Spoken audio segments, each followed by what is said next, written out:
All right. With me here is People Daily, and on the front page we have the news that is cutting across all headlines. Demos, bring it on, Ruto dares Raila. And this is a matter, a face-off because of the tribunal between these two leaders. And the president asks the CS Interior, that is Kindiki, to provide Azimio leader with security for his planned countrywide rallies, as he accuses him of blackmail in an effort to derail Kenya Kwanza development plan for the country. And we know that this protest are set to begin on Wednesday, that is the 7th of December in Kamukunji. That is when the nationwide protests are to begin.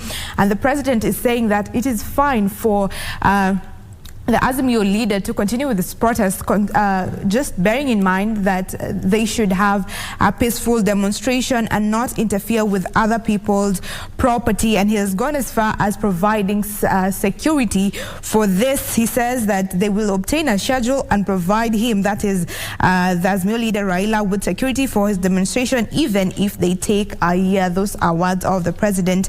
And he was just saying that the current strides by his administration to deliver on its promises had act the opposition leader who intends to stage demonstration to destabilize the nation. What the Azimio leader is saying is that the president is taking the country in the wrong direction. His words were, when you see so many people being turned into sycophants and singing praises for the president, you must be wary.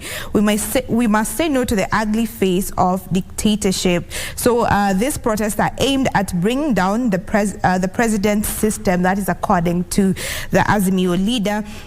And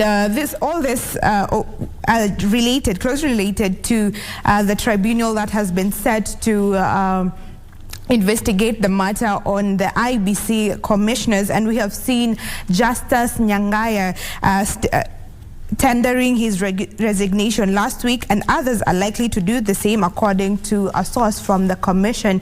But Gladys Sholay last week also said that despite this commissioner stepping down and resigning, it will not stop the tribunal from continuing with their job, saying that the investigations will ensure that Kenyans understand the truth behind the scuffle and confusion witnessed at the Bomas National Tallying Center during the August 2022 election.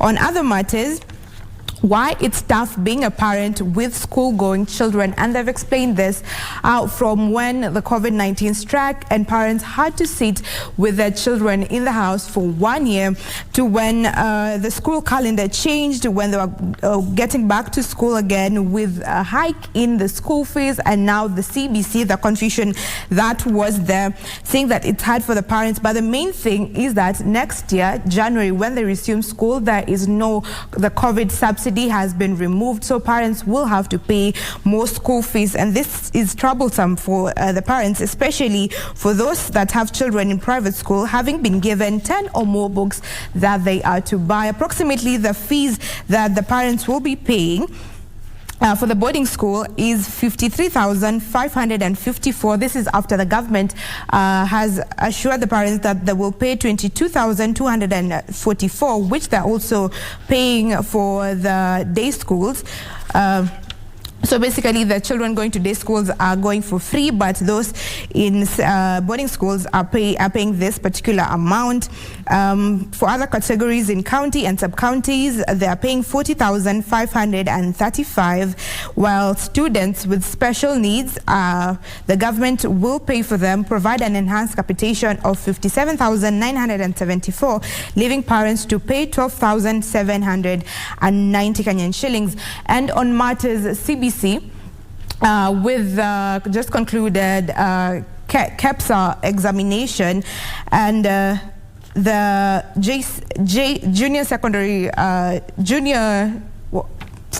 junior school that is set to be domiciled in primary school. The primary school head teachers have welcomed the government's plan to employ 30,000 teachers by January. And finally, on matters county government, the service delivery is in trouble in abeyance as MCAs reject governor picks. So this is the setbacks for the governors in certain areas of the country. So the MCAs have disapproved the choices of the governors, citing experience qualification. So this could derail service delivery. We see some of the governors that have been highlighted. There are Susan Kihika, that is governor of Nakuru. We have Kimani Wamatangi, that is governor of Kiambu. Julius Malombe, that is governor of Kitui. We have Governor Kawira Mwangaza.